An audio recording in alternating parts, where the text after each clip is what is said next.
దేవుని పరిశుద్ధ నామమునకు మహిమ కలుగును గాక. ఆమేన్. హల్లెలూయా. ఎంతమంది సంతోషంగా ఉన్నారు? సంతోషంగా ఉన్న వారు స్తోత్రాలు చెప్పండి. హల్లెలూయా.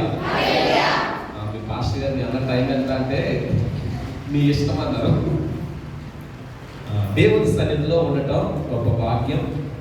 నన్ను ప్రేమించి ఎప్పుడు ఈ స్థలానికి అంటే ఈ ప్రాంతానికి వచ్చిన నన్ను ఇక్కడికి ఆహ్వానించేటువంటి దైవజనులు ప్రేమన్న గారికి, వారి కుటుంబానికి నా ప్రత్యేకమైన వందనాలు. మీకు కూడా నా ప్రత్యేకమైన వందనాలు. అనేక పర్యాయములు మీతో కలిసి దేవుడిని స్తుతించడానికి దేవుడు నాకు ఇచ్చిన ఈ అవకాశాన్ని బట్టి ఆమేన్. హల్లెలూయా. దేవుని సన్నిధిని మనము అనుభవించాలి. దేవుని సన్నిధిలో ఉండటం గొప్ప భాగ్యం. మేము ఉదయకాలం ముందు సంఘమంతా కూడా ప్రార్థన చేస్తూ ఉంటే ప్రతిరోజు కూడా నేను ప్రార్థనాంశాలు చేస్తూ ఉండేవాడిని.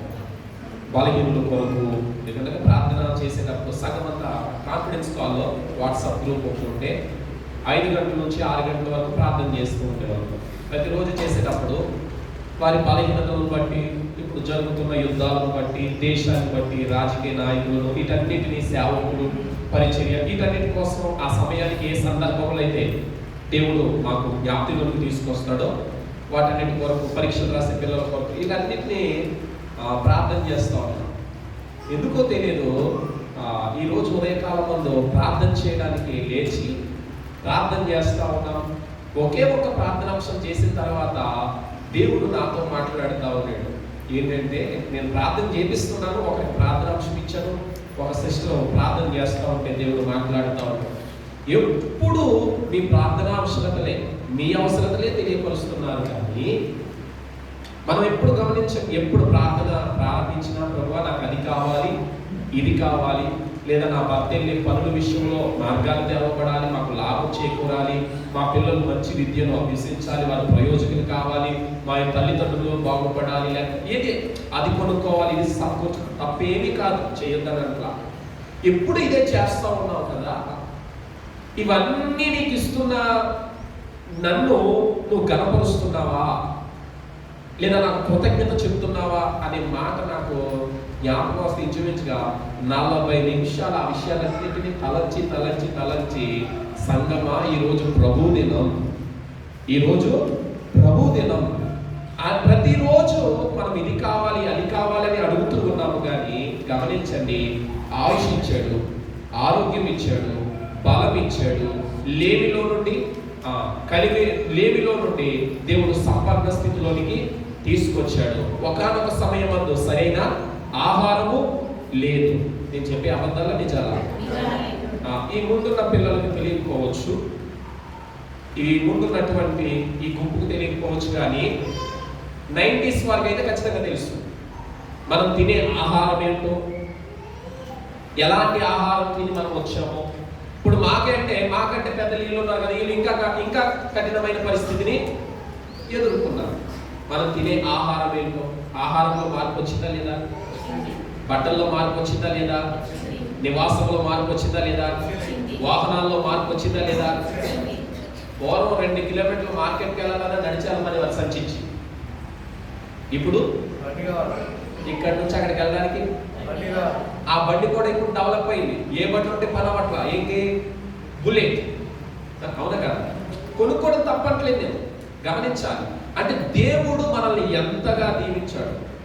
అందుకనే నేను ఎందుకో నాకు జ్ఞాపకం వచ్చి ఇక అవి కావాలి ఇవి కావాలని అడగడం పక్కన పెట్టి మొదట మనకి ఇచ్చిన వాటిని బట్టి దేవుణ్ణి స్తుతించగలిగితే మనకు అవసరమైనవన్నీ మన తండ్రికి తెలుసు, ఆయనే మనకి ఇస్తాడు. అది అర్థమైన వారు ఆమెను చెప్పారు. దేవుడికి స్తోత్రం.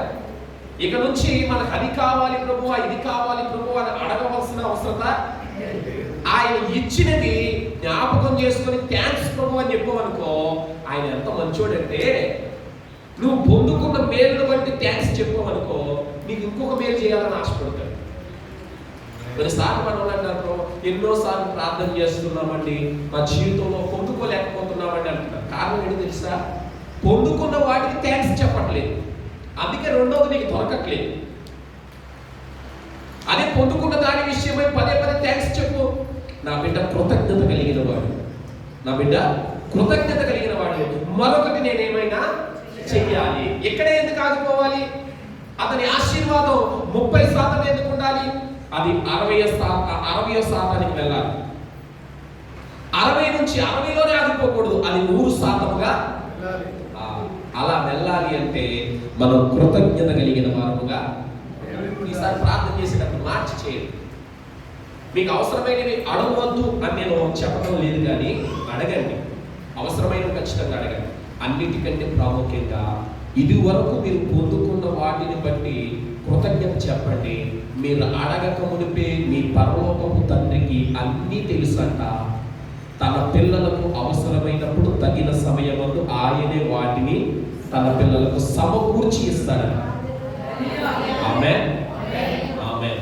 ప్రియమైన దేవుని బిడ్డలారా, మంచిది. దేవుని యొక్క వాక్యంలో కొన్ని విషయాలు మనం నేర్చుకుందాం. నిలబడిన నేను జ్ఞానినైతే కాదు, కానీ దేవుడు నా మదిలో పెట్టిన కొన్ని తలంపులు. మీరు చక్కని దైవజనుల దగ్గర చక్కని ఉపదేశాలు వింటూ ఉన్నారు, ఆత్మీయంగా కట్టబడతా ఉన్నారు. ఈ బలహీనులను కూడా దేవుడు ఏర్పాటు చేసుకున్నాడు కనుక దేవుడు నన్ను ఈ స్థలానికి నడిపించి నా ద్వారా ఏమైతే మాట్లాడాలని ఉద్దేశించి ఉన్నాడో వాటిని మీతో పంచుకోవాలని ఆశపడుతూ ఉన్నాను. శ్రద్ధతో దేవుని యొక్క మాటలు మనము విందాం. చూడండి, దినవృత్తాంతములు మొదటి గ్రంథం, దినవృత్తాంతములు మొదటి గ్రంథం 17వ అధ్యాయం.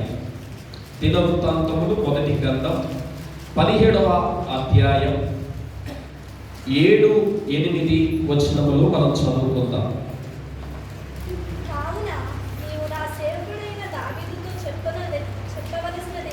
కావున నీవు నా సేవకుడైన దావీదుతో చెప్పవలసినది ఏమనగా,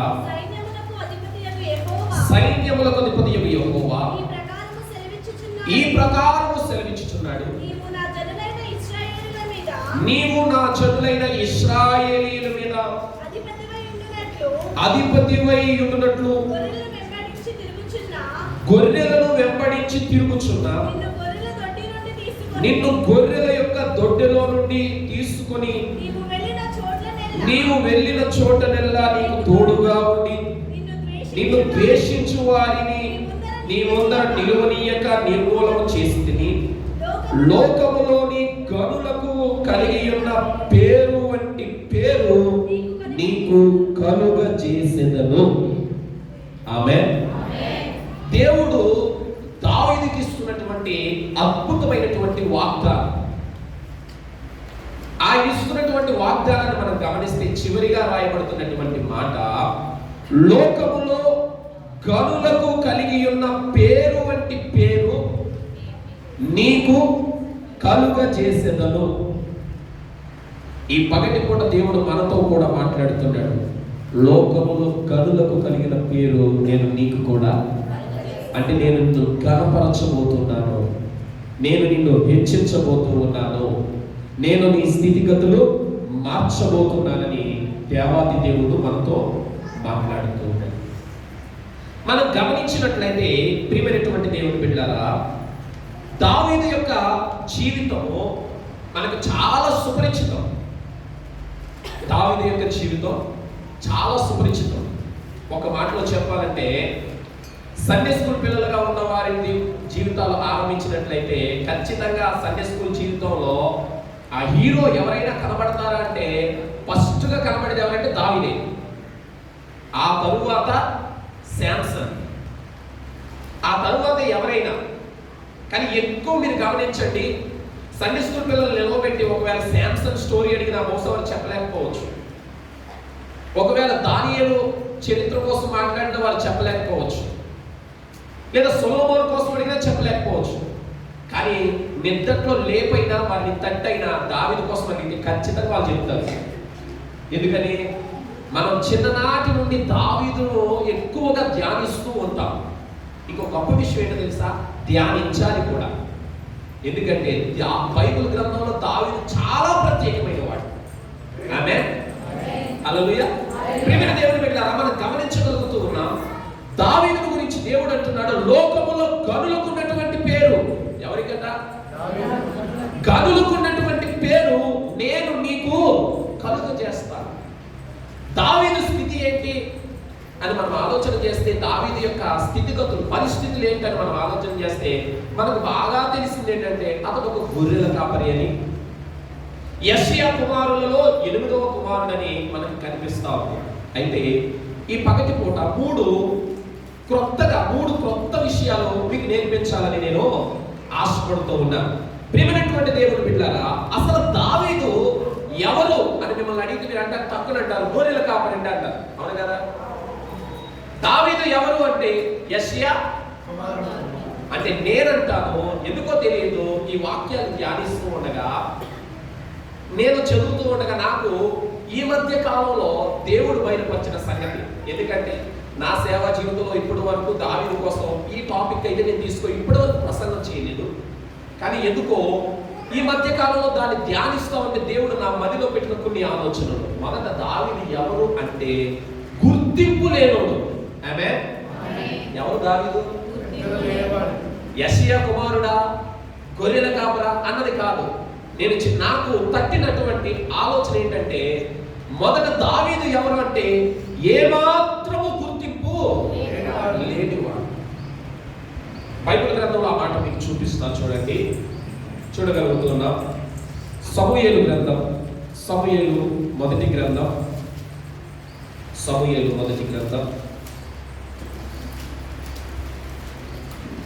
16వ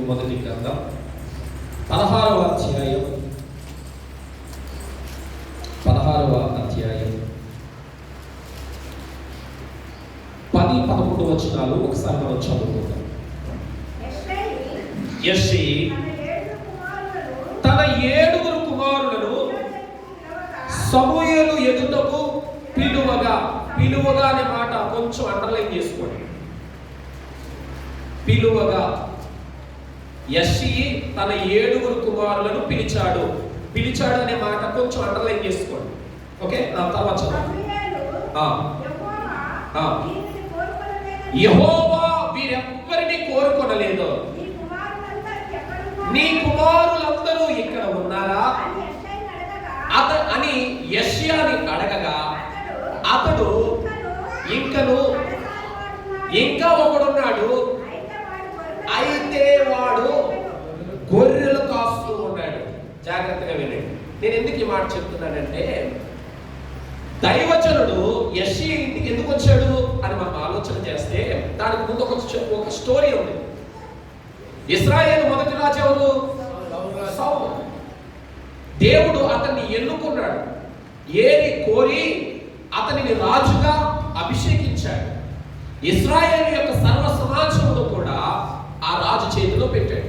అయితే ఆ ఇశ్రాయేలు రాజుగా ఉన్నటువంటి సౌలు మాత్రము పలుమార్లు, ఒకసారి మాత్రమే కాదు, పలు సందర్భాల్లో దేవుని మాటను పెడచెవిన పెట్టాడు. అంటే దేవుని మాటను వినలేదు అనేక సందర్భాలలో.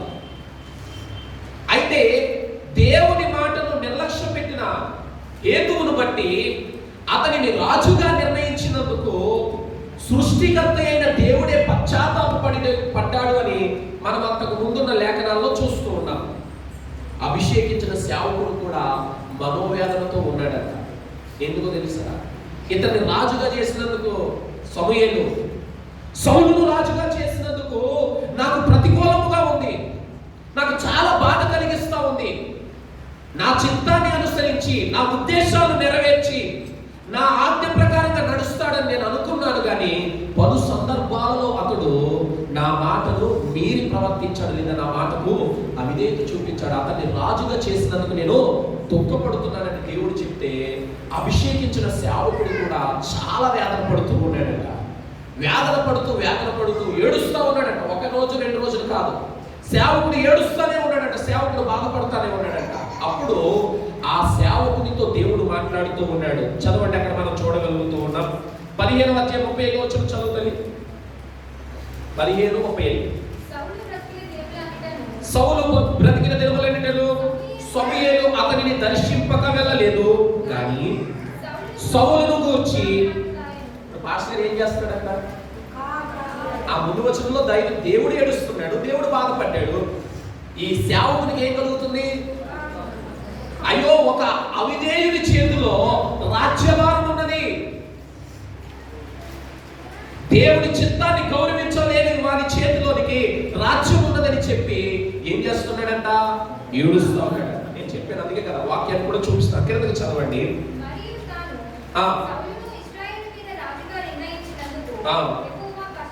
ఇప్పుడు దేవుడు కూడా ఏం చేశాడు? కొన్నిసార్లు గమనించాలి. ఏదో నేను కొన్నిసార్లు సేవకులుగా కొన్నిసార్లు మా నోటి మాటలే చెప్పేస్తున్నాం అని అనుకోకూడదు. వాక్యంలో ఉన్నవారిని చూపించడం కోసమే ఆ వచనాన్ని మీకు చూపించాను. ఆ క్రింద మాట్లాడుతుంది, అంతటా యెహోవా సమూయేలుతో ఇలాగ సెలవిచ్చెను, ఇశ్రాయేలు మీద రాజుగా ఉండటకు నేను విసర్జించిన సౌలుని గురించి నీవెంత కాలము దుఃఖపడుతూ. అంటే అర్థం ఏంటి? చాలా కాలం ఏడుస్తున్నాడు. అతని దుఃఖం ఒక రోజుతో పోయేది కాదు. అతడు దేవుని మాటలు మీరిన తరువాత దేవుని సన్నిధిలో నుండి సౌలు దేవుని యొక్క ఆజ్ఞను నెరవేర్చలేని కారణాన్ని బట్టి దేవుడు దైవజనుడంటే ఏడుస్తా ఉన్నాడంట. రోజు మొత్తుకొని ఏడుస్తా ఉన్నాడంట. అయ్యా, ఏంటి పరిస్థితి అని చెప్పి రోజు కన్నీరు కారుస్తా ఉన్నాడంట. అప్పుడు దేవుడు అతని కన్నీరు చూసి కొంతకాలానికి అతనికి పలుకుతున్న మాట ఏంటో తెలుసా? ఇదిగో చదవండి కలిగి. ఎక్కడ ఆపు అక్కడే చదువుతలే. నీ కొమ్మును తైలముతో నింపును, బెత్లెహేముడైన యెష్యా యొద్దకు నేను పంపుచున్నాను, అతని కుమారులలో ఒకరిని నేను రాజుగా నియమించెదను. కనుక నువ్వు లేచి ఎక్కడికి వెళ్ళాలి? ఇప్పుడు ఎప్పుడైతే దేవుడి యొద్ద నుండి ఈ మాట సమూయేలుకు వచ్చిందో వెంటనే అతని హృదయంలో ఎనలేని సంతోషం కలిగింది. ఒకటి సంతోషం కలిగింది, భయం కూడా కలిగింది. భయం ఎందుకు కలిగింది? అయ్యగారు మనం అనొచ్చు, ఇప్పుడు రాజుగా చేయడానికి ఒక రాజుగా ఒక రాజును అభిషేకించడానికి వెళ్ళాడన్న వార్త రాజా చెవిని పడితే ఏమవుతుంది? అసలే మాట వెళ్ళలేడు చెప్పినా ఆ క్రింద మాట అదే అంటాడు, నా ప్రాణము కూడా పోవచ్చునంటే లేదు, బలి నిమిత్తమే వెళ్ళినట్లుగా నువ్వు వెళ్ళు అన్నాడు. దేవునికి స్తోత్రం. బలి అర్పణ జరిగించి నిమిత్తము వెళ్ళినట్లుగా నీవు రానే వచ్చాడు. యెష్యా ఇల్లును విచారించాడు. యెష్యా ఇంటికి చేరుకున్నాడు. దైవజనుడిని అడిగారు, అయ్యా మీరు రాకలో గల ఉద్దేశం ఏంటంటే సమాధానంగా వచ్చారా లేకపోతే ఏదైనా విషయమా అంటే ఖచ్చితంగా చెప్పాడు, నేను సమాధానకరంగానే వచ్చాను. నీ కుమారులందరూ ఇక్కడ ఉన్నారా? నీ కుమారుల్లో ఒకరిని దేవుడు రాజుగా అభిషేకించబోతున్నాడని చెప్పిన వెంటనే యెష్యా ఏం చేశాడంటే, అప్పటికే 3 కొడుకులు తమ ప్రథమ కుమారులు అంటారు కదా, మొదటివాడు, రెండవవాడు, మూడవవాడు ఎక్కడ పనిచేస్తున్నాడంట? సౌలు దగ్గర పనిచేస్తున్నాడు. రాజు యొక్క ఆస్థానంలో పనిచేస్తున్నాడు. వారిని కబురు పంపించాడు. మిగిలిన 4 కూడా తమ తమ వృత్తుల్లో వారు కూడా సమాజంలోనే ఉన్నారు. వారిని పిలిపించాడు. మీరు గమనించాలి, దావీదును మాత్రం పిలవలేదు. అందుకే నేను చెప్పాను, దావీదుకు ఏమి లేదు ఆ ఇంట్లో? చెప్పాలి, గుర్తింపు లేదు. గుర్తింపు లేదు. మన మీ తెలంగాణ భాషలో అంటే లెక్కలేదు, అంతే కదా? గుర్తింపు లేదు. మనం ఒకసారి ఆలోచన చేయండి. మన ఇంట్లో కొన్నిసార్లు శుభకార్యాలు చేస్తాం, పెళ్లి కావచ్చు, గృహప్రవేశాలు కావచ్చు, ఏం చేసినా కానీ మనం ఏం చేస్తాం? మన ఇంటి వారందరూ కూడా ఉండాలని, ఒకవేళ అందులో ఎవరో ఒకడు మతిస్థిమితం లేని వాడైనా, ఒకవేళ వాడికి సరైన ఆలోచన లేకపోయినా కానీ ఆ రోజునైనా కానీ వాడికి ఏం చేస్తాం? మంచి బట్టలు కొంటాం. ఇంట్లో శుభకార్యం జరిగిపోతుంది, నువ్వు కూడా మాతో కలిసి ఆనందించాలని ఒక విషయాన్ని మనం కలిగి ఉంటాం. కానీ ఆ లెక్కలో కూడా అతన్ని చూడదు. రాజు దగ్గర ఉన్న వారిని కబురు పంపించాడు, తమ తమ పనులకు వెళ్ళిపోయిన వారిని కబురు పంపించాడు. ఎంత ఇశ్రాయేలు రాజుగా నీ ఇంట్లో ఒకడు అభిషేకింపబడిపోతున్నాడంటే అది ఎంత సంతోషించదగిన విషయం. నేను ఇంకా పెళ్లితో పోల్చాను. మన ఇంట్లో కూడా మన ఇంట్లో ఒక వ్యక్తి మన అన్నతో కూడా ఈ కార్పొరేట్ అవుతారంటే మనం ఏం చేస్తాం? చెప్పాలి, ఎంత సంతోషిస్తాం. ఒక కార్పొరేట్ లేకపోతే ఒక ఎమ్మెల్యే, ఒక ముఖ్యమంత్రి అయితే, అలాంటి దేశాన్ని పరిపాలించే రాజుగా నీ కుమారుల్లో ఒకరిని నిర్ణయించబోతూ ఉన్నాడు అంటే ఖచ్చితంగా ఇంటి వారందరినీ కూడా ఏం చేస్తాం? కానీ ఇక్కడే మనకు అర్థమవుతుంది, యెషీ తండ్రి దగ్గర దావీదుకి ఏమి లేదంట, గుర్తింపు. కొన్నిసార్లు మన జీవితాలు దావీదు జీవితం చాలా పోల్చుకోదగిన జీవితాలుగా ఉంటాయి. కొన్నిసార్లు నీ ఉన్న ప్రాంతంలో నిన్నెవరు గుర్తించలేకపోవచ్చు. నువ్వు పనిచేసే చోట కావచ్చు, లేదా నువ్వు ఉద్యోగం చేసే చోట కావచ్చు, నీకేమవుతుంది, గుర్తింపు లెక్కలేని పరిస్థితి. ప్రియమైన దేవుని బిడ్డలారా, ప్రభు అంటున్నాడు, మీరు గమనించండి, దావీదు జీవితం కూడా అలానే ఉంది. కానీ కన్న తండ్రి కన్న కొడుకును గుర్తించలేదంట. కానీ పరమ తండ్రి అంట దావీదు మీద దృష్టి ఉంచాడంట. దేవునికి స్తోత్రం. అర్థమైందా? కన్న తండ్రి కన్న కొడుకును గుర్తించలేదు. నాకు ఇంకా ఇప్పటికీ కూడా యెషయా మీద బాధ వస్తుంది. సర్వసాధారణంగా మనమే తల్లిదండ్రులు చూడండి, మీరు ఎవరిని ప్రేమించినా కానీ ఎంత ఎలా ఉన్నా మీ తల్లిదండ్రుల దృష్టి పాడైపోయినోడి మీద ఉంటుందా, బాగుపడినోడి మీద ఉంటుందా? పాడైపోయినోడి మీద ఉంటుంది. ఎందుకో తెలుసా? ఆల్రెడీ బాగుపడ్డవాడు, వాడు కొంచెం ఆలోచన కలిగిన వాడు, వాడు పనులు వాడు చేసుకుంటా ఉంటే ఏమనిపిస్తుంది అంటే, వీడు పర్వాలేదండి, వీడు ఎలాగైనా బతికేయగలడు, వీడు ఎలాగైనా సెటిల్ అవుతాడు. నా భయం అంతా ఈ చిన్నోడి కోసమేనండి, లేకపోతే నా భయం అంతా ఆ మధ్యలో వాడి కోసమేనండి, లేకపోతే నా భయం అంతా పెద్దోడి కోసమేనండి అని అంటామా లేదా?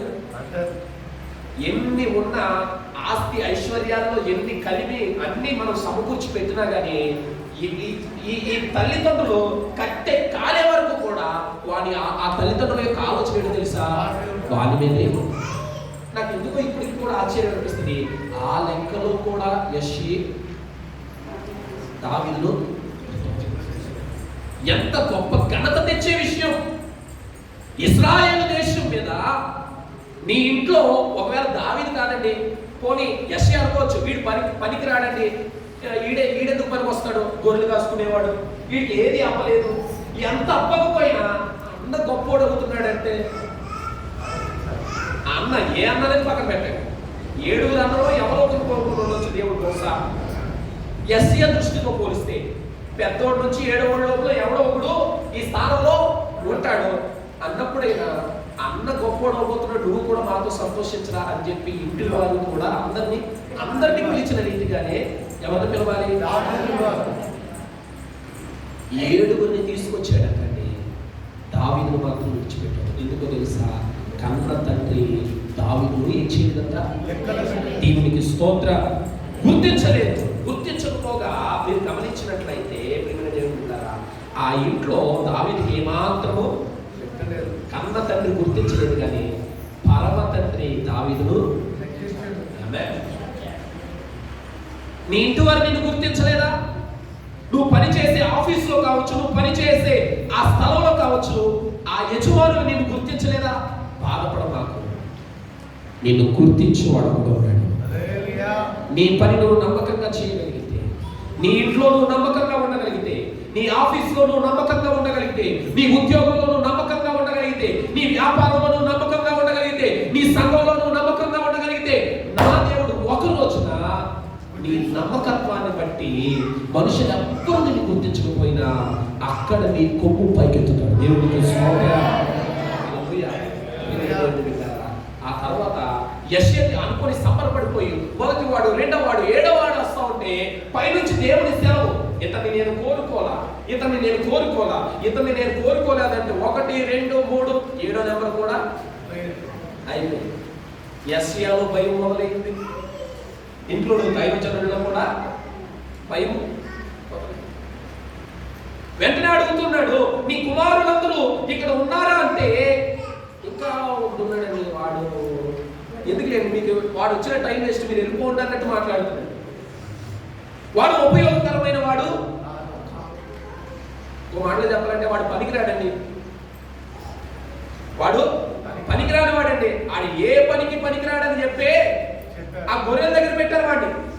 అది అనుకోవచ్చు, కానీ వాక్యాన్ని చూస్తే మనకు అదే అర్థమవుతుంది. ఎందుకంటే మీకు కొంచెం అర్థమయ్యే రీతిలో దాన్ని చూపించగలిగితే అదే కదా అర్థమవుతుంది. ఎంత ఆనందించదగిన విషయంలో కూడా ఒకవేళ చుట్టం చూపుకైనా ఒక పిలుపు.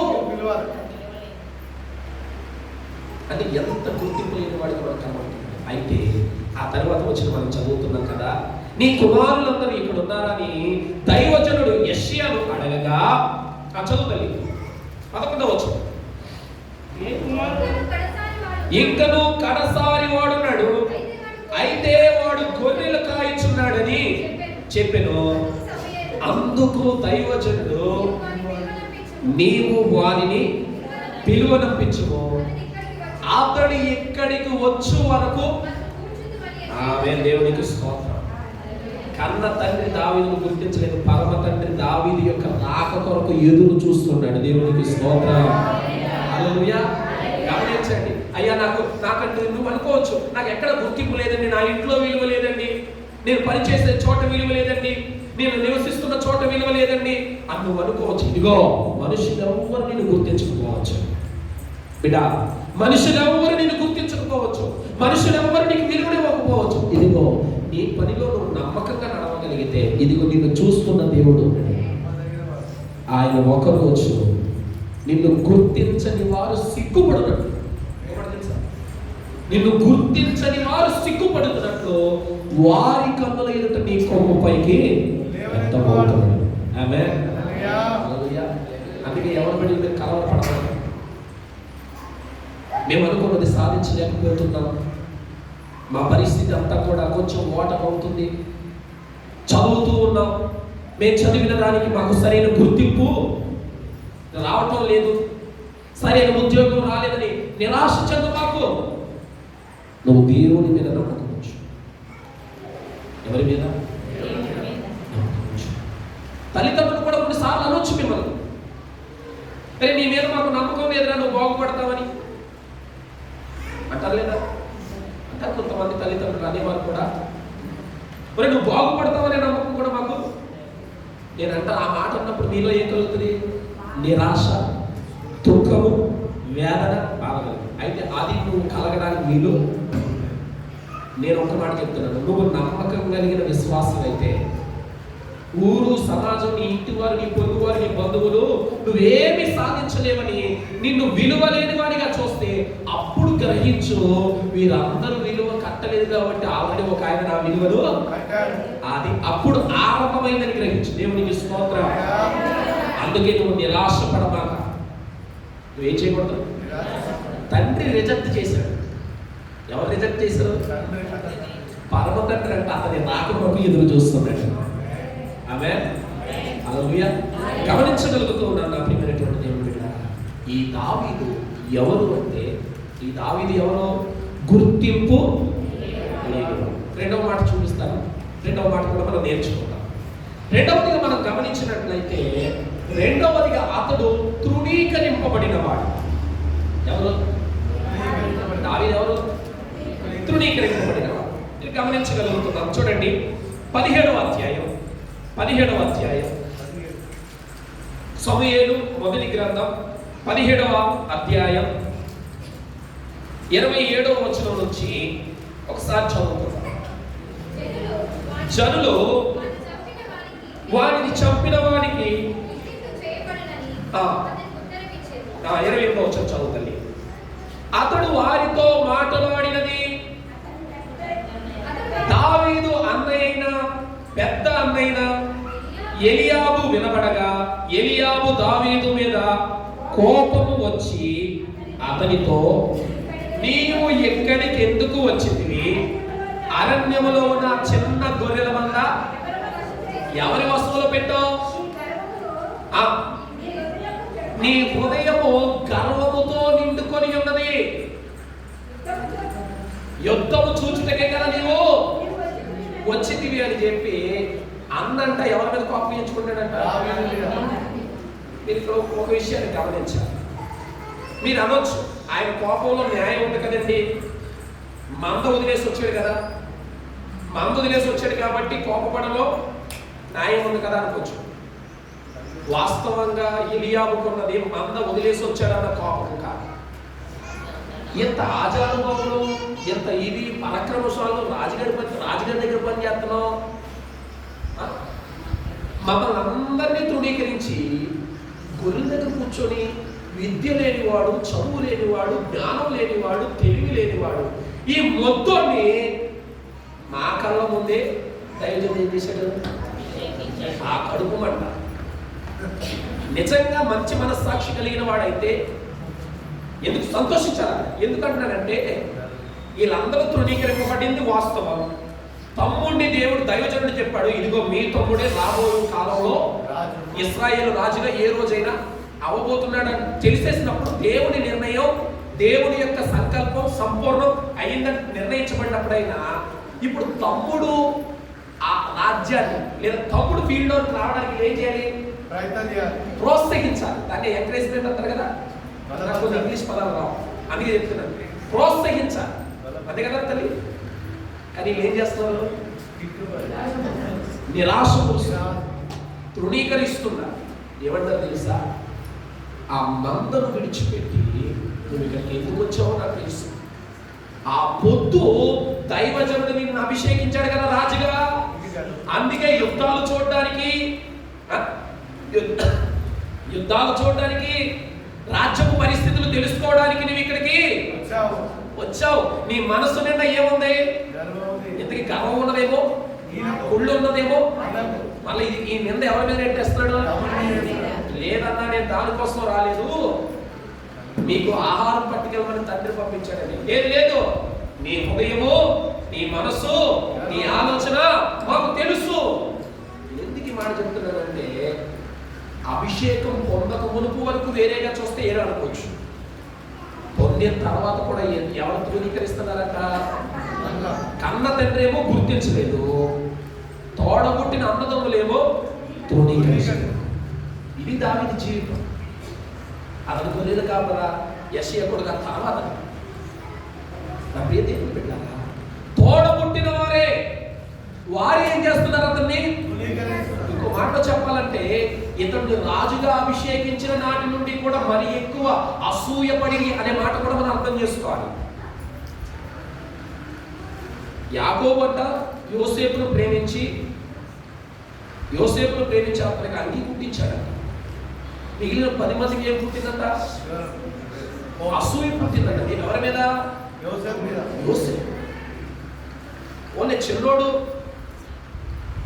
ఆడు తెల్లు అప్పటికే చెడిపోయింది, వాడితో మనకెందుకురా? ఓన్లీ తండ్రి ప్రేమిస్తే ప్రేమించాడు, వాడంటే తండ్రికి చాలా ఇష్టం అని అనుకోలేదంట. అసూయ పుట్టిందంట, పగ పెంచుకున్నారంట, చివరికి చంపాలని దురాలోచన కూడా సేమ్ దావీదు జీవితంలో కూడా. రాజుగా దైవజనుడు అభిషేకించి వెళ్ళిపోయిన తర్వాత కూడా అన్నదమ్ములు ఇంకా సహకరించట్లేదట, తృణీకరిస్తున్నారు. ఏం చేస్తున్నారంట? ఈ దావీదు తృణీకరింపబడిన, అన్నదమ్ముల చేత తృణీకరింపబడిన, తండ్రి చేత గుర్తింపు లేనివాడు. కొన్నిసార్లు మన జీవితాలు కూడా అలానే అనిపిస్తాం. మన వారే మనల్ని ఏం చేస్తూ ఉంటారు? తృణీకరిస్తారు. మన ఇంటి వారే మనల్ని ఏం చేస్తూ ఉంటారు?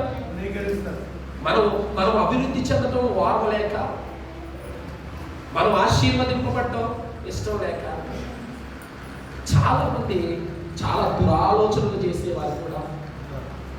రీసెంట్గా మా విశ్వాసి ఒక చిన్న స్థలం తీసుకున్నాడు, ఇల్లు కట్టుకున్నాడు. అక్కడ స్థలం కొనాలంటే 110 గజాలు తీసుకున్నాడు ఆ సహోదరు. 106 గజాలు 15,50,000 అయింది. వాస్తవంగా ఆ స్థలం కొనాలంటే 28 లక్షలు అవ్వాలి. అయితే ఆ స్థలం ఎటువంటిదంటే రోడ్డు కోట్ అంటారు కదా, వీధి కోట్ అంటారు కదా, అదనమాట. కొంచెం వీధి కోట్ ఉంది. వీధి కోట్ ఉన్న తర్వాత దాన్ని ఏమైంది, ఒరిజినల్ రేట్ కంటే ఆఫ్ రేట్కి అది వస్తుంది. అంత రేటు పెట్టి కొనాలంటే తను కొనలేదు. పాస్టర్ గారు ఏం చేయమంటారు, మనకి అవి ఏమీ లేవు కదా అన్నారు. ఏమీ లేవు అయినా అన్నీ మంచివే, దేవుడి చిత్తం, దేవుడు నీకు అది సిద్ధపరిస్తే తీసుకో, ప్రార్థన చేస్తారు, ఏం కాదంటే తీసుకున్నాడు. గృహం కూడా ప్రారంభించాడు. వాళ్ళ అన్నయ్య తను దేవుడిని నమ్ముకున్నటువంటి వ్యక్తి. వీళ్ళిద్దరికి కొంచెం పడదు, చాలా సంవత్సరాలు మాట్లాడుకోలేదు. మళ్ళా ఈ మధ్య ఒక సంవత్సరం కొలది ఏదో మాట్లాడుకున్నారంటే కొంతంత మాత్రమే మాటలు కలుస్తా ఉన్నాయి. అదే స్థలంలోనికి ఆ వ్యక్తిని కూడా పిలిచారు, ప్రార్థన చేశారు, శంకుస్థాపన చేశారు, ఫౌండేషన్ అయిపోయింది, స్లాబ్ వేయడానికి కూడా పిల్లర్స్ వేస్తారు, స్లాబ్ వేస్తారు, సెంటరింగ్ కొడుతున్నారు.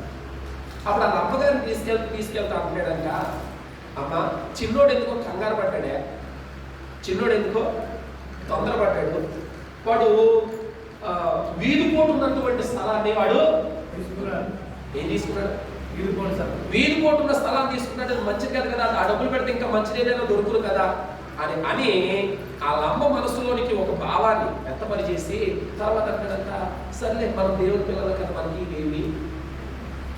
మనకి అసలు ఆలోచన ఉంటే ఆ మొక్క కూడా చెప్పకూడదు. ఒకవేళ అమ్మే కనుక అడుగుంటే మనకెందుకమ్మా, నువ్వెందుకు భయపడుతున్నావు? మేలు కోరేవాడైతే, అర్థం చేసుకోండి, మేలు కోరేవాడైతే లోపల ఏ విధమైన కడుపు మంట లేకపోతే ఏమనేవాడు, అమ్మ ఏమైనా ఒకవేళ డౌట్ పడితే, ఎందుకంటే పెద్దది కాబట్టి, పాతకాలపు మనిషి కాబట్టి ఆమెకు కొన్ని ఆలోచనలు ఉంటాయి. అంటే చెప్పాలి, ఎందుకమ్మా అలా భయపడుతున్నావు, మనం దేవుని పిల్లలం కదా, ఎందుకో వాడికి మంచిగా స్థలం దొరికింది, కట్టుకొని బాగుంటాడు, ఏం కాదు, అటువంటి ఏమి మనకి ఏమీ లేవని చెప్పాలి. కానీ ఎందుకు నేను మాట చెప్తున్నాను తెలుసా, ఈ విషయం అంటే అలా అమ్మాయి నేను చిన్నోడిదే చెప్తున్నాను. చిన్నోడు నాకు వచ్చి చెప్తున్నాడు, పాస్టర్ గారు నా మీద ప్రేమని కాదు ఈ మాట చెప్పింది, నేను కట్టుకుంటున్నాననే. ఎందుకు నేను ఈ మాట చెప్తున్నాను తెలుసా, సొంత ఇంటి వారిని తృణీకరించే రోజు ఆనాడు. మన అభివృద్ధిని చూసి మీరు అనుకోవచ్చు బయటోడు ఎవడో ఏడుస్తాడని. వాస్తవంగా చెప్పనా, ఆ ఏడుపు మొదలయ్యేదే మన ఇంట్లో. ఏడుపు మొదలయ్యేది అక్కడ బయటోడు ఓ రోజు ఏడుస్తాడు, వదిలేస్తాడు, వాడికి ఏమీ లేదు, వీడు ఎలా కట్టేస్తున్నాడు, ఎలా చేస్తున్నాడు, ఎలా వస్తుందా అని అనుకుంటాడు, ఇంకా ఆడి పని ఆడిదే. కానీ రోజు మన పక్కనే ఉంటాడు కదా, ఏ పోర్షన్లో, మన పక్క పోర్షన్లో ఉంటాడు కదా, ఈడే ముళ్ళులో మనం ఏం చేస్తూ ఉంటాడు. నేను ఎందుకు మాట చెప్తున్నానంటే, ఈ తృణీకరించేటువంటి మనసు ఆ కాలం నుండి కూడా నిజంగా అతని అన్నలు యథార్థపరులైతే, అతని అన్నలు దైవ భయం కలిగిన వారైతే, అయ్యో పోలే మా తమ్ముడు రాజైతే, మా తమ్ముడికి అభిషేకం కలిగింది, ఒకవేళ మా తమ్ముడు రాజు అయితే, ఇప్పటి వరకు రాజు దగ్గర మేమేదో చిన్న చిన్న పనులు చేస్తున్నాం, వీడు రాజు అయితే మమ్మల్ని కూడా ఏం చేస్తాడు చూడండి. అన్నదమ్ముడు ఏం చేస్తాడు, అన్నదమ్ముడు గొప్పడు అయిన తర్వాత వాడు పొజిషన్కి వచ్చిన తర్వాత తమ్ముడు ఏం చేస్తాడు, ఆ అన్నయ్యలు ఏం చేస్తాడు, వాళ్ళకి కూడా ఒక విలువలు ఇస్తాడే కూడా, అది కూడా ఆలోచించాలి. ఏ కారణం చేతనైనా వీడు తృణీకరించాలనే మనసుతోనే ఉన్నాడు. దేవునికి స్తోత్రం. దావీదు రెండవదిగా మనం గమనించినట్లయితే తృణీకరింపబడిన వాడు. ఎవరి చేత? అన్న చేత తృణీకరింపబడిన వాడు. కానీ మీరు గమనిస్తే పరమ తండ్రి అంటున్నాడు, నేను కోరుకున్నవాడు ఆమె చూడగలుగుతున్నాం. కన్న తండ్రి గుర్తించలేదు, పరమ తండ్రి దావీదు యొక్క రాక కొరకు ఎదురు చూస్తుంది. దైవజనుడు అంట, ఆయన అన్నాడు, అయ్యా మీకు ఎందుకు పని, వెళ్ళిపోండి అంటే అన్నాడు, లేదు అతడు ఎక్కడో అరణ్యంలో ఉన్నాడు. అతడు ఎక్కడున్నాడు? ఈ రోజుల్లో ఫోన్ ఉన్నాయా? త్వరగా నీ కొరకు దైవజనుడు ఎదురు చూస్తున్నాడు, నాకు ఫోన్ ఏమైనా ఉన్నాయా? మరలా ఎవరినో ఒకటి పంపాలి. అది ఏ దిక్కు మేపుతున్నాడు? ఈ రోజు ఈ దిక్కుని మేపుతానడానికి అవకాశం కూడా లేదు. వెతకాలి, ఎప్పటికి దొరుకుతాడు. అయ్యా మరొకసారి చూడగలరు, మళ్ళీ మీకు చాలా పనులు ఉంటాయి, మీరు ఎలాంటి సేవకుని బలవంతం పెరుగుతున్నారంట. కానీ సేవకుడు లేదు, అతడు ఇక్కడకు వచ్చు వరకు నేను ఇక్కడే దేవుని చూస్తాం. అంటే దావీదు ఎడల దేవుడికున్న ప్రణాళిక ఉన్నతమైనది. ఇక్కడ చూస్తున్నా అన్నదమ్ములందరూ, నీ దుష్ట హృదయంతో వచ్చావు, ఇక్కడికి యుద్ధం చూడడానికే వచ్చావు, నీ మనసులో కుళ్ళుంది అని అంటావు. లేదనే నేను మామూలుగానే వచ్చానండి నేను చెప్పినప్పుడు కూడా అన్నంత అతన్ని గద్దించి అతని మీద కోపం పడి అతను ఏం చేశాడంట, పంపివేశాడంట. అక్కడ నేను చదివితే పంపివేశాడంట. ఏం చేశాడు? పంపివేశాడు. అన్నదమ్ములు ఏం చేస్తున్నారంట? తృణీకరిస్తున్నారు. కానీ పరమ తండ్రి అంట ఏమంటాడు తెలుసా? అక్కడ మనం ఇందాక చదివిన మాటలోనే వెనక్కి వస్తాం ఒక్కసారి. అక్కడ రాయబడుతుంది చూడండి, 12వ వచనం, 16 అతడు వాడిని పిలువనంపించి లోపలికి తోడుకుని వచ్చెను. అతడు ఎర్రని వాడును, దావీదు చక్కని నేత్రములు గలవాడును, దావీదు చూచుటకు సుందరమైన వాడే ఉండెను. అతడు దావీదు లోపలికి రాగానే పైనుంచి ఒక స్వరం వినబడుతుంది, నేను కోరుకున్నవాడు. అన్నదమ్ములేమో తృణీకరించారు, దేవుడేమో నేను కోరుకున్నాను అంటున్నాడు. అద్భుతం ఏంటో తెలుసా? కింద మాటలో రాయబడుతుంది, చదవండి. అప్పుడు సమూయేలు తైలపు కొమ్ము తీసుకొని వారి సహోదరుల ఎదుట వారిని దావీదును అభిషేకించెను. ఆనాటి నుండి యెహోవా ఆత్మ దావీదు మీద బలముగా వచ్చింది. కళ్ళారా చూసారు లేదా? అన్నదమ్ములు చూసారు లేదా? అభిషేకించడం చూసారు లేదా? అభిషేకించడం చూసినప్పుడైనా వాళ్ళు ఏముండాలి? వచ్చేసరికి ఉండరా బాబు, చూడు నేర్చుకో, ఈ పరిస్థితులు ఇవి, లేకపోతే కొన్ని సలహాలు కూడా ఇవ్వచ్చు. ఇది రాజనీతులు ఇవి, పరిస్థితులు ఇవని కొన్ని సలహాలు ఇవ్వాలి. సలహాలు ఇవ్వకపోగా ఏం చేస్తున్నారు? ఇక్కడ ఎందుకు వచ్చేవాళ్ళు ప్రార్థన ఏం చేస్తున్నారు? తండ్రి ఏమో గుర్తించదు, అన్నదమ్ములేమో తృణీకరించారు. మూడవదిగా మనం గమనించినట్లయితే ఈ దావీదు ఎవరు అని మనం ఆలోచిస్తున్నాం కదా, నేర్చుకుంటున్నాం కదా. దావీదు యొక్క స్థితి ఏంటో మనం ఆలోచిస్తున్నాం కదా. ఈ దావీదు ఎవరంటే మూడవదిగా తరమబడిన వాడు. పరిగెత్తుతూనే ఉన్నాడు, తరమబడిన వాడు. వాక్యంలో ఆ మాట కూడా నేను చూపిస్తా చూడండి. 18వ అధ్యాయం 8వ వచనం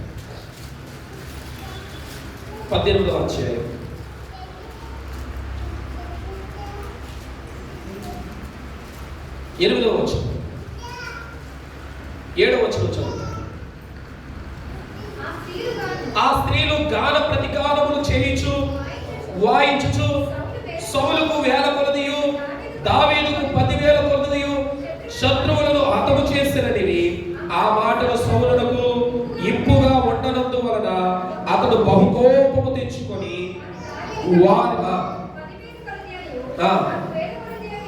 స్తుతులు పాడిరి. రాజ్యము తప్ప మరి ఏమీ అతడు నా ఎదుట నుండి తీసుకొనగలడు అనుకొనెను. ఆనాటి నుండి సౌలు దావీదు మీద బహు విషపు చూపు నిలిపెను. ఆ తర్వాత దేవునికి స్తోత్రం, హల్లెలూయా. ప్రియమైనటువంటి దేవుని బిడ్డలారా, గమనించగలుగుతూ ఉన్నాము. వాక్యంలో మనం గమనించగలిగినట్లయితే 21వ అధ్యాయంలో మాట మనం చూస్తూ ఉంటాం. దావీదును తరుముట మాని అనే మాట మనం చూస్తూ ఉంటాం. ఆ మాట నేను చూపిస్తాను. ముందుకు వాక్యంలోకి వెళ్ళిన తర్వాత గమనించండి ప్రియమైన దేవుని బిడ్డలారా, ఇశ్రాయేలు మీద ఉన్నటువంటి అవమానాన్ని తొలగించారు ఎవరు? సౌలుతో పాటు రాజ్యంలో ఉన్నటువంటి శూరులు సైతము కూడా ఆ ఫిలిస్తీన్ను చూడగానే గజగజలాడుతూ వణికి ఎవడు కూడా అడుగు ముందుకు. ఒక రోజు కాదు, 2 రోజులు కాదు. ఎన్ని రోజులు? 40 రోజులు ఆ ఫిలిస్తీన్లు వచ్చి ఉదయకాలమున సాయంకాలమున ఇశ్రాయేలు సైన్యమును ఇశ్రాయేలు రాజును ఏం చేస్తున్నాడు? తృణీకరిస్తున్నాడు లేదా దూషిస్తా ఉన్నాడు. ఉదయకాలం ముందు బ్రష్ చేసి వస్తున్నాడు, టిఫిన్ చేసి వచ్చి బ్రేక్ఫాస్ట్ అయిపోయినట్టు వచ్చి ఇశ్రాయేల్లో ఎవడైనా దమ్మున్నాడు ఉన్నాడా? ఒంటే నన్ను ఢీకోనండి అంటాడు. ఎవడో మాట్లాడలేదు, ఉలుకు లేదు, పలుకు లేదు. అందరూ తలల కిందకి ఎక్కారు. ఏ మూలలో నా మూలకు తిరిగి వచ్చేసి మళ్ళీ ఎక్కడికి వెళ్ళిపోతాడు? గుడారంలోకి వెళ్ళిపోతున్నాడు. మధ్యాహ్నం వరకు విశ్రాంతి తీసుకోడు, భోజనం చేయడం, మళ్ళా విశ్రాంతి తీసుకోవడం. సాయంకాలం 5 గంటలకు వస్తున్నాడు. మళ్ళా వచ్చేవాడంట, ఇశ్రాయేల్లో ఎవడైనా ఉన్నాడా నన్ను ఢీకొనడానికి ఉంటే రండి అని 40 రోజులు తనను తాను అగపరుచుకుంటున్నాడు. 40 రోజులుగా ఆ ఫిలిస్తీయుడైన గొలియాతు ఇశ్రాయేలు రాజును ఇశ్రాయేలు సైన్యాన్ని దూషిస్తూ ఉంటే ఒక్కరిలో కూడా ఇశ్రాయేల్లో ఒక్కరిలో కూడా రాజు మొదలుకొని కూడా ఎవరిలో చలనము లేదు. అందరూ భయముతో భీతిల్లిరి అని మాట మనము చూస్తాం. కానీ ఆ పూటే వచ్చాడు. ఎందుకు వచ్చాడు తెలియదు. ఎందుకు వచ్చాడు? రొట్టె యుద్ధంలో ఉన్నారని ఆహారం పట్టుకెళ్ళడానికి వచ్చాడు. ఆ మాట వినబడగానే ఏమన్నాడు తెలుసా? నన్ను విడిచిపెట్టండి, నేను చంపేస్తాను. నన్ను విడిచిపెట్టండి, నేను వెళ్ళి ఏం చేస్తాను? చంపేస్తాను. ఈ మాట వినపడగానే అమ్మ తిట్టడం జరిగింది, మనం చదివిన మాటలోనే. తర్వాత ఆ దిక్కు అక్కడి నుంచి అంట వేరే చోటుకు వచ్చాడు. వేరే చోటుకు వచ్చి కూడా అంటాడంట, ఈ సున్నతి లేని ఫిలిస్తీయులు యెహోవా దృష్టికి యాపాటి వాడు, నన్ను విడిచిపెట్టాడు, నన్ను చంపేస్తాడు. ఈ మాట ఆ నోట ఈ నోట ఈ నోట ఈ నోట పలికి చివరికి ఎక్కడికి వెళ్ళింది? రాజు దగ్గరికి. రాజు ఎందుకు అది తీసుకురండి అంటే తీసుకొచ్చారు.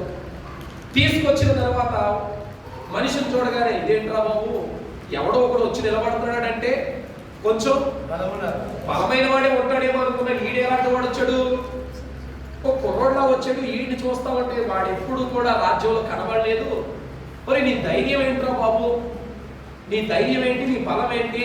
వాడేమో బాల్యం నుండి యుద్ధాభ్యాసములు చేయువాడు, వాడేమో చాలా ఎత్తైన మనిషి, వాడు చాలా బలమైన వాడు, వాడిని చూస్తే మాకే భయం కలుగుతుంది. నువ్వు ఎందుకు ఎలా మాట్లాడుతున్నావు అంటే, రాజా నా దేవుడు నాకు తోడుగా ఉన్నాడు, నా దేవుడు నాకు తోడుగా ఉన్నాడు, నిశ్చయముగా వాడిని నేను ఓడిస్తాను అన్నాడు. చివరికి రాజు కూడా ఒప్పుకొని, సరే ఏదైతే అదైంది, పోరాటం చేయడానికి ఎవడో ఒకడు వెళ్తున్నాడు కదా అని చెప్పి ఆయుధాలన్నింటినీ ధరింపజేస్తున్నట్ట, కవచమాన్ని పెడుతున్నట్ట. అవి వాడుక లేక దాన్ని ఏం చేయలేకపోయినట్టు, అతను అదుపు చేయలేకపోయినట్టు. అప్పుడు అన్నాడట, ఇవేవి లేకుండా నువ్వు వాడితో ఎలా పోట్లాడగలవు, నాకు ఇవేవి అవసరం లేదు అని చెప్పి తన దగ్గర ఉన్నటువంటి ఒడిసెలు తీసుకుని వెళ్ళాడు. ఆ యుద్ధంలో నిలబడతా ఉంటే ఆ కనబడే మనుషులు అందరూ అనుకుంటారు, గొలియాతు అంటున్నాడు, ఈడెవడ పిల్లోడు నా మీద యుద్ధానికి వస్తున్నాడు, ఒరే నీ మీద యుద్ధం చేసినా, నీ మీద యుద్ధం చేసి నేను గెలిచినా అది నాకు అవమానమే, పోరా బాబు అని చెప్పి గొలియాతు ఏం చేస్తున్నాడో పంపిస్తున్నాడు, వెనక్కి వెళ్ళిపోమంటున్నాడు. అందరూ అనుకుంటారు, ఒరే ఈ కుర్రోడు వెళ్తున్నాడు ఇట్లా యుద్ధానికి, ఈడెక్కడ సాలగలడు, ఆడొక్కసారి చెయ్యెత్తి ఆ ఇసురుకి ఇలా ఇసిరితే ఆ గాలి తెగిలి కూడా ఏమైపోతాడు, అడిపో చచ్చిపోతాడు వీడు అని అందరూ అనుకుంటున్నారు. వీళ్ళందరికీ ఎవరు కనబడుతున్నారు? యుద్ధానికి వెళ్ళేది ఎవరు కనబడుతున్నారు? కానీ దావీదుకి తెలిసిన విషయం ఏంటి తెలుసా? ఈ యుద్ధము చేయువాడు నేను, యుద్ధము మీకు అందరికీ కనబడేది దృశ్య రూపకంగా నేను కనబడవచ్చు, కానీ నా వెనుక అదృశ్యుడైన దేవుడు పనిచేస్తున్నాడు. ఆమె ఆ ధైర్యంతో యుద్ధానికి వెళ్ళాడు. ఒక్క దెబ్బతో వాడిని పడగొట్టాడు. వాడి కత్తి తీసి వాడి తలే తీసుకొచ్చేసినప్పుడు మీరు గమనించండి, 40 రోజులు బీతెళ్ళిన వారు, గుడారంలో కూర్చొని ముసుగేసిన రాజు సైతం కూడా బయటకు వచ్చేసి, అయ్యా అద్భుతం జరిగిపోయింది, దావీదు గొలియాతుని చెప్పేసాడంటే భయంతో 40 రోజులు ముసుగేసిన కూడా ముసుగు తీసేసి బయటకు వచ్చేసాడు. ఇంత అవమానాన్ని కొట్టేసో బాబు, ఇంత నిందలు తొలగించావు అని చెప్పి అందరిలో ఒక రకమైన ధైర్యం కలిగింది. ఇంతలో స్త్రీలకు కూడా కలిగింది. స్త్రీలు, బాబు నువ్వు చేసినది మామూలు పని కాదు, సౌలులా నువ్వు ఎంతో మందిని హతం చేసిన సౌలు వల్ల ఇది కాలేదు, అలాంటి నీ వల్ల ఇది, నువ్వు చాలా గొప్పడు అని చెప్పి ఓ పాట పాడితేనంట. ఆ పాట నచ్చలేదంట దేవుడికి స్తోత్రం. ఆ పాట నచ్చక అప్పటి నుండంట అతడు దావీదును చంపుటకు విశ్వ ప్రయత్నాలు చేస్తూ వచ్చాడు. ఇంకొకటి చెప్పిన, దేవుడు సౌలును విడిచిపెట్టిన తర్వాత సౌలు మీద కంట దురాత్మ వచ్చి అంట అతను ఏం చేస్తుందంట, బాధిస్తా ఉందంట. అతను ఏం చేస్తా ఉంది, బాధిస్తా ఉంది. బాధించడం అంటే ఏంటో తెలుసా? కుదిరిగా నిద్రపోలేకపోతున్నాడు, అన్నం తినలేకపోతున్నాడు, వెర్రివాని వలె ప్రవచిస్తున్నాడు అనే మాట కూడా మనకు అక్కడ రాయబడుతుంది. ఒక పిచ్చి పట్టిన వాళ్ళ చేస్తున్నాడు. అలాంటి టైంలో దావీదు వచ్చాక సితార తీసుకుని యెహోవాను కనపరుస్తూ పాటలు పాడుతూ ఉంటున్నట్ట. సౌలులో ఉన్నటువంటి దురాత్మ వెడలిపోయి సౌలు సేద తీరెను అనే మాట మనకు కనబడతా ఉంది. సౌలుకి ఆదరణ కలిగి చేసిన వాడు. సౌలు అపజయాల మధ్యలో ఉన్నప్పుడు, అవమానాల మధ్యలో ఉన్నప్పుడు, నిందల మధ్యలో ఉన్నప్పుడు సౌలును మరలా కనపరిచి ఇశ్రాయేలు ప్రజలకు గొప్ప విజయాన్ని, చారిత్రాత్మక విజయాన్ని తెచ్చిపెట్టినవాడు. అలా రోజు చూస్తే ఏమనిపించాలి? ఆనందించకపోగాంట సౌలంట పలుమార్లు అతన్ని చంపడం కోసం ఏం చేశాడంట. ఇంకో బాధాకరమైన విషయం ఏంటి తెలుసా? ఆదిమ కాలము నుండి, అబ్రహాము కాలము నుండి ఇశ్రాయేలుకున్న బద్ధ శత్రువులు, విరోధులు ఎవరయ్యా అంటే మన తక్కువ ఐగుప్తీయులు కాదు. ప్రారంభం నుంచి ఉన్న శత్రువులు ఎవరంటే ఫిలిస్తీన్లే. అబ్రహాము కాలం నుండి ఉన్న శత్రువులు ఎవరంటే ఫిలిస్తీన్లు.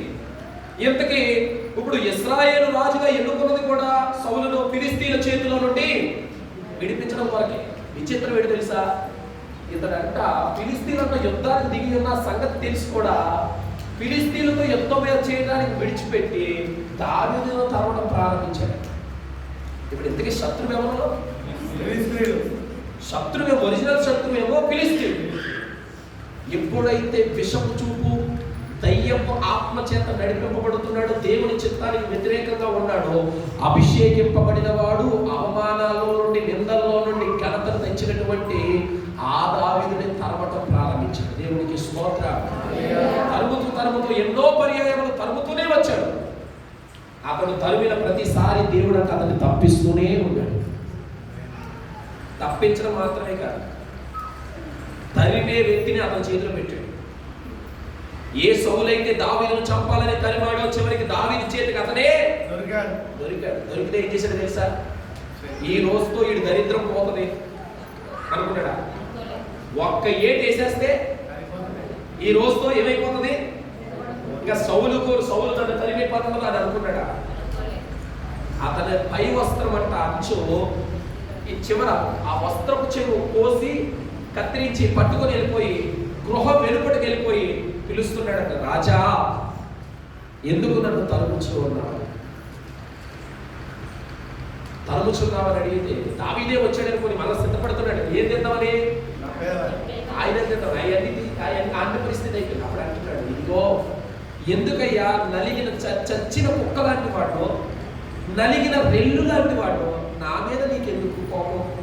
నేనేమి చేసి తిని, నేను నీకే ద్రోహం చేసి తిని అని అడిగి అంటున్నాడు, ఇదిగో ఈ దినమున యెహోవా నీ చేతికి నా చేతికి నిన్ను, ఇదిగో నేను నీ దగ్గరికి వచ్చాను, ఇదిగో నీ వస్త్రపు చెంగు, ఇది నేను కత్తిరించి వచ్చాను.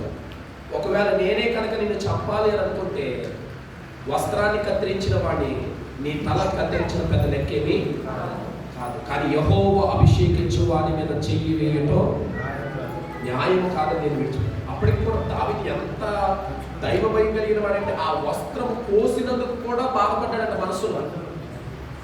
చూడండి ఎంత యథార్థముందో, నీ వస్త్రమును కోసినందుకు కూడా నేను మనసునా. అప్పుడు సౌలు అంటాడు, దావీదు నాయనా బిడ్డ మాట్లాడేది నువ్వేనా, ఆ స్వరం నీదేనా? అప్పుడు బుద్ధి చెప్పాడు, నాయనా నేను నీకు పలుమార్లు అపకారము చేయచూచి తిని, అయితే ఈ దినమున నా అపకారములకు ఉపకార బుద్ధిని కలిగి ఉన్నామంట. ఆ రోజు నుంచి అంట దావీదును తరుముట మాని అప్పుడు వెళ్ళాడంటే వెళ్ళి అంటాడు కదా, వెళ్ళేటప్పుడు తరమేశాడు కదా. ఆ తర్వాత అంటాడు, దావీదు నువ్వేం భయపడకు, నిశ్చయముగా ఇశ్రాయేలు రాజ్యము నీ చేతిలోకి వస్తుందంటాడు. ఎవరి దావీదు?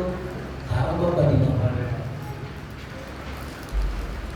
ఒకటి గుర్తింపు లేనివాడని, రెండు తృణీకరింపబడి, మూడు గమనించండి, ఈ మూడు అనుభవాలు కొన్నిసార్లు మన జీవితాల్లో కూడా కొన్నిసార్లు మన జీవితంలో కూడా మనుషుల చేత తలపబడతా ఉంటాం, వేతుల చేత తలపబడతా ఉంటాం, అధికారుల చేత తలపబడతా ఉంటాం. విడిపించేవారెవరు, రక్షించేవారెవరు, ఆదరించేవారెవరు, ప్రేమించేవారెవరు? ఏంటి నా జీవితం? నా జీవితం అంతా ఇలా పరుగులు తీయటమేనా? నా జీవితం అంతా ఇలా తృణీకరింపబడటమేనా అని నువ్వు అనుకోవచ్చు. ప్రియ దేవుని బిడ్డ, నేను ఒక్క మాట జ్ఞాపకం చేస్తున్నాను. నువ్వు యథార్థవంతుడమైతే, నువ్వు నమ్మకస్తుడమైతే, నువ్వు దేవుని ఎడల భయభక్తులు కలిగిన వాడమైతే, నీలో దైవ భయం ఉంటే, నా దేవుడు నీ స్థితిని చూస్తూ ఉన్నాడు.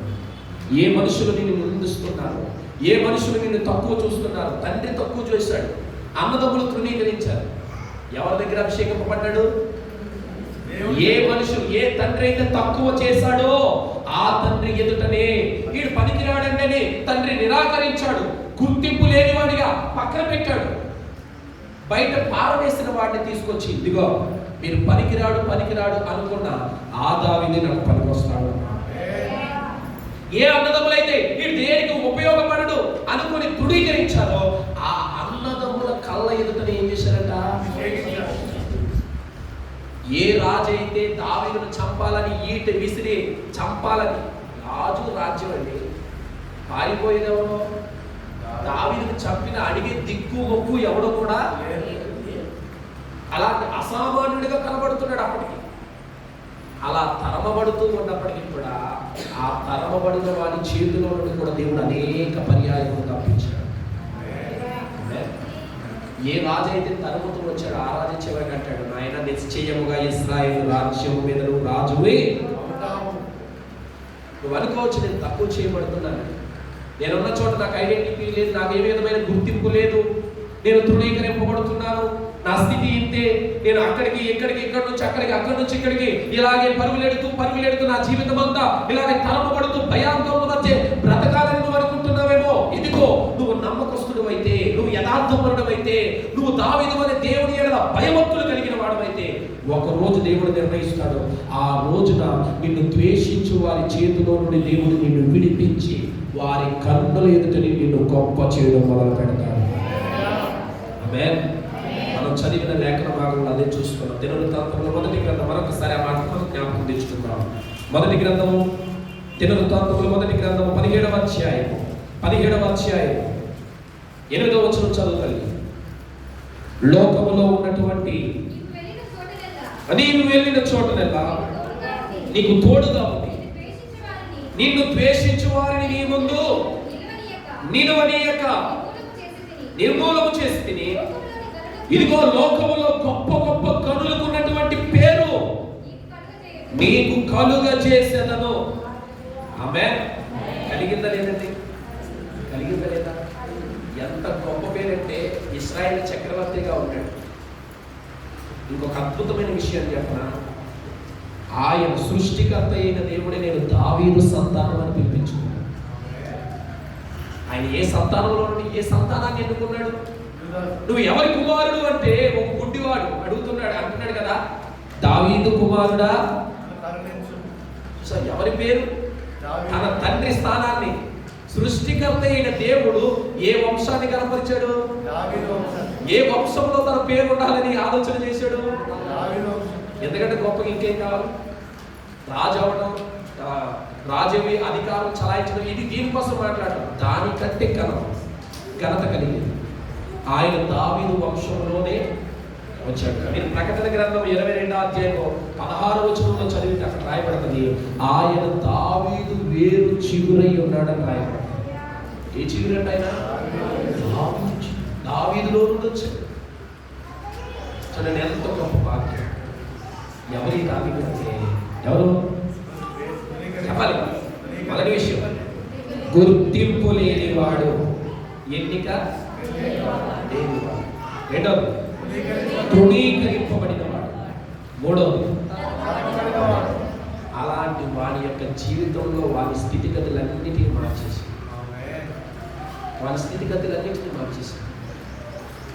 ఇశ్రాయేలు రాజుల్లో సుమారుగా 40 మంది ఇశ్రాయేలు యోధాను పరిపాలన చేశారు. వారందరిలో కూడా దేవునికి ప్రత్యేకమైన రాజు ఎవరైనా ఉన్నారంటే దావీదు. ఒక రాజుని ఎన్నుకునేటప్పుడు కూడా దావీదు చనిపోయి చాలా కాలం అయింది. ఆ రాజు తర్వాత కాలంలో ఒక రాజు ఎన్నుకోబడితే ఆ రాజు యొక్క క్రియలు మంచిగా ఉంటే ఆ మంచిగా ఉన్న క్రియల్ని గణపరిచేటప్పుడు దేవుడు ఏమన్నాడు తెలుసా? ఇతడు తన తండ్రి అయిన దావీదు వలె, తన పితరుడైన దావీదు వలె నా దృష్టికి యథార్థపరుడిగా నడిచాడని అతని మంచి సాక్ష్యాన్ని దావీదుతో పోల్చి చెప్పాడు. ఒకవేళ వేరే రాజు ఎవరైనా చెడుగా నడిస్తే ఇతడు తన తండ్రి అయిన దావీదు నా ఎడల నడిచినట్లుగా, నా దృష్టికి అనుకూలంగా నడిచినట్లు ఇతడు నా ఎదుట, ప్రతి దాంట్లో కూడా దావీదు జీవితం ఇక్కడ ఆరంభమవుతుంది కదా. ప్రకటన గ్రంథం ముగింపులో చూపించింది ఈ మాట. మళ్ళా మిగతా రాజుల పేర్లు అంతగా కనపడవు, అంతగా ప్రస్తావన జరగదు. దావీదు పేరు మాత్రం చిరస్థాయిగా పరలోకంలో దావీదు తాలపు చెవులు కలిగిన వాడని ఆయనకే పేరు. దేవునికి స్తోత్రం. ఇది గొప్పతనం, ఇది గొప్ప కీర్తి. అని నా ప్రియ దేవుని నీ స్థితి ఇదే అని భయపడమాట. దావీదు అంత ఉన్నతమైన స్థితికి వెళ్ళడానికి గల కారణం ఏంటి తెలుసా? అతడు దేవుని ఎడల భయభక్తులు కలిగిన వాడు. బిడ్డ, మీకందరికీ చెప్తున్నాడు, మీరున్న స్థలంలో, మీరున్న ప్రాంతంలో మీరు గనులుగా ఎంచబడాలి అంటే మీరు దేవుని ఎడల భయభక్తులు కలిగి, సంఘములో నమ్మకస్తులై ఉండండి, యథార్థపరులై దేవుని సన్నిధిలో ఉండండి. కేవలం సంఘంలో మాత్రమే కాదు, ఇంట్లోనైనా నీ యథార్థతను కాపాడుకో. నువ్వు ఉద్యోగం చేసే ఉద్యోగ స్థలంలోనైనా నీ నమ్మకత్వాన్ని కాపాడుకో. ఎందుకో తెలుసా? బహుమానం ఇచ్చేవాడు మనుషుడు కాదు, అధికారం ఇచ్చేవాడు నీ పై అధికారి కాదు, సృష్టికర్త అయినది. నిన్ను కనపరచువాడు సృష్టికర్త అయినది. ఆయన కనపరచాలంటే ఆయన బలిష్టమైన చేతి క్రింద అభిషేకం కలిగినట్లే. ఇదిగో నాకు అభిషేకం కలిగిందండి, నేనే నెక్స్ట్ రాజు అవ్వబోతున్నానని ఎక్కడికైనా చెప్పాడా? ఇంకో విచిత్రం ఏంటి తెలుసా? ప్రజలందరూ వచ్చి కోరుకునే వరకు కూడా వెళ్ళలేదు. సౌలు చనిపోయినా, సౌలు చచ్చిపోయాడు కదా, ఇంక సౌలు చనిపోయాడు, యోనాతాను చనిపోయాడు, ఇంకెవరు లేరు. ఆల్రెడీ అభిషేకింపబడింది నేనే, కనుక నేను వెళ్ళి సింహాసనం మీద కూర్చున్నాను అన్నాడా? మరలా జనులందరూ వచ్చి తనను ఆహ్వానించే వరకు, పిలిచే వరకు కూడా సింహాసనం దగ్గరికి వెళ్ళలేదు. అది దావీదు యొక్క యథార్థం, అది దావీదు యొక్క నమ్మకం. కానీ దేవుడు దావీదు యొక్క గుణగణాలన్నిటిని చూసి, తన భక్తిని, తన ఆత్మీయతను, తన యథార్థతను, తన నమ్మకత్వాన్ని చూసి అతన్ని ఉన్నతంగా ఆశీర్వదించాడు. ఈరోజు సంఘంలో, సమాజంలో, నీ కుటుంబంలో కూడా నీవు యథార్థపరుడమై, భయభక్తులు కలిగిన వాడమై, నమ్మకస్తుడమై నిలబడగలిగితే, ఇదిగో ఒక టైం, ఒక నిర్ణయ కాలం ఉంది. దావీదుకు దేవుడు నిర్ణయించిన కాలంలో దావీదుని ఎవ్వడు కూడా ఇంకా ఆపలేదు. అలాంటి నిర్ణయ కాలం కూడా దేవుడు నీ ఎడల కలిగి ఉన్నాడు. నీ నమ్మకత్వాన్ని నువ్వు కాపాడుకో, నీ యథార్థతను కాపాడుకో, నీవు దేవుని ఎడల భయభక్తులు కలిగి ఉన్నావు. నిశ్చయముగా దావీదును కనపరిచిన దేవుడు నిశ్చయముగా నిన్ను కూడా కనపరుస్తాడు. లోకంలో కనులకు కలిగిన పేరు దావీదుకు కలిగినట్లుగానే నీవున్న ప్రాంతంలో నీ స్వజనుల యొద్ద నువ్వు తృణీకరింపబడిన చోటనే, నువ్వు తక్కువ చేయబడిన చోటనే, నువ్వు తరమబడిన చోటనే నా దేవుడు నీ కొమ్మ పైకెత్తబోతున్నాడు. అట్టి కృప దేవాది దేవుడు మీ అందరికీ కలుగ చేయునుగాక. కళ్ళు మూసుకొని ప్రార్థన చేద్దాం. ప్రభువా, ఒక చిన్న ప్రార్థన, తీర్మానంతో కూడినటువంటి ప్రార్థన. నిజంగా ఈ వాక్యం చేత నువ్వు పురుగొల్పబడిన బిడ్డవైతే, నిజంగా ఈ వాక్యం చేత నువ్వు రేపబడిన బిడ్డవైతే, నిజమే, దేవునికి అసాధ్యమైనది ఏదీ లేదు. నా దేవునికి అసాధ్యమైనది ఏదీ లేదు. గొర్రెల దొడ్డల మధ్య ఉన్న దావీదును ఘనమైన సింహాసనం నుంచి కనపరిచిన దేవుడు, అసాధ్యమైన పరిస్థితులను సైతము సుసాధ్యము చేసినటువంటి గొప్ప దేవుడు, దావీదుని హెచ్చించిన దేవుడు నన్ను కూడా హెచ్చించడానికి సాగుతున్నాడు. ఇదిగో బిడ్డ, దావీదును కనపరిచిన దేవుడు నిన్ను కూడా కనపరచడానికి సాగుతున్నాడు. బిడ్డ, నీకు గుర్తింపు లేదని బాధపడుతున్నావా? నీ ఇంటి వారు నీకు విలువనివ్వట్లేదని బాధపడుతున్నావా? నీ స్వజనులే నిన్ను తృణీకరిస్తున్నారని బాధపడుతున్నావా? నీ బంధువులే, నీ ఇంటి వారే నిన్ను తరుముతూ ఉన్నారని, నిన్ను శత్రువుగా చూసి వేరే చేస్తావు.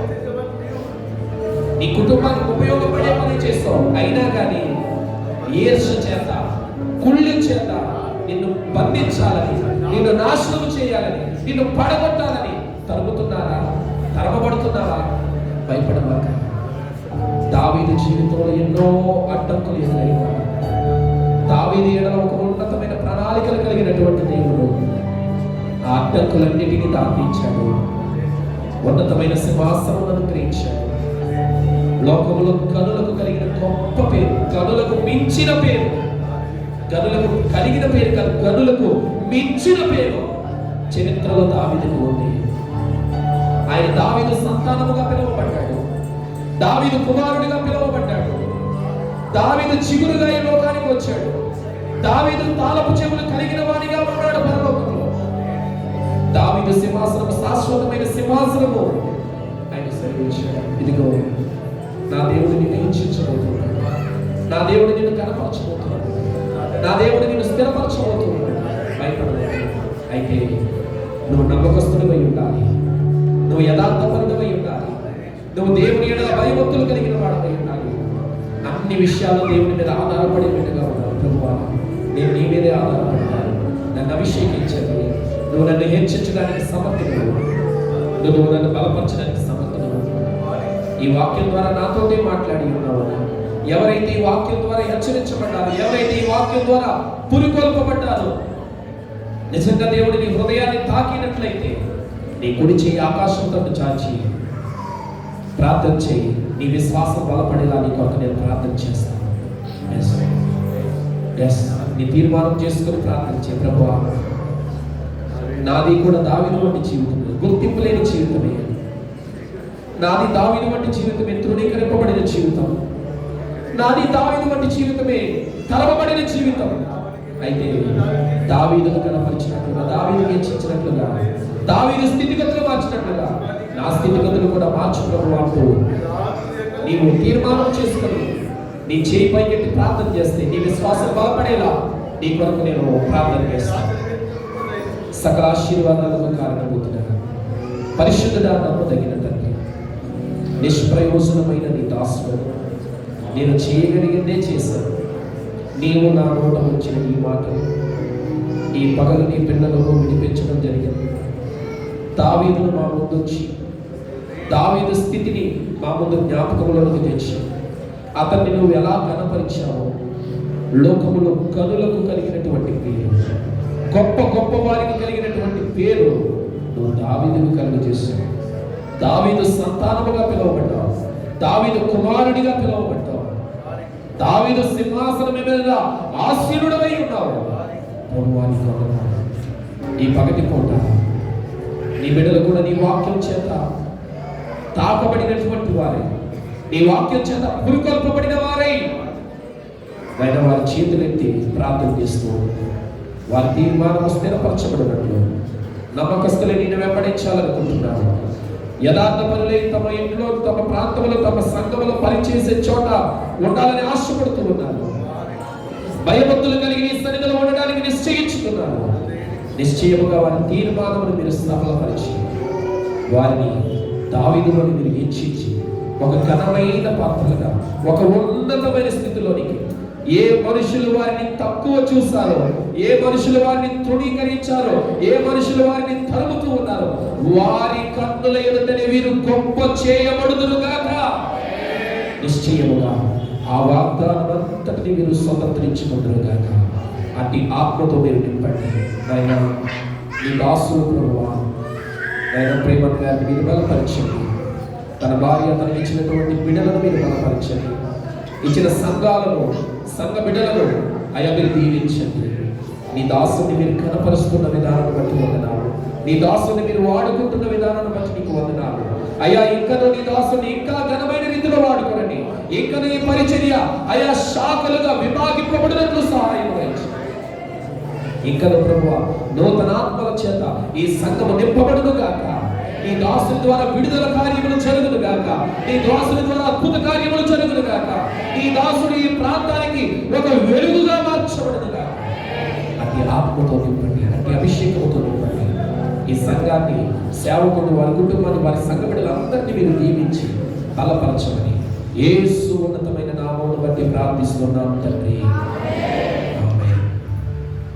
అందరికీ వందనాలు. దేవుడు దీవించును గాక. సమయం ఇచ్చిన మనకు కూడా మంచి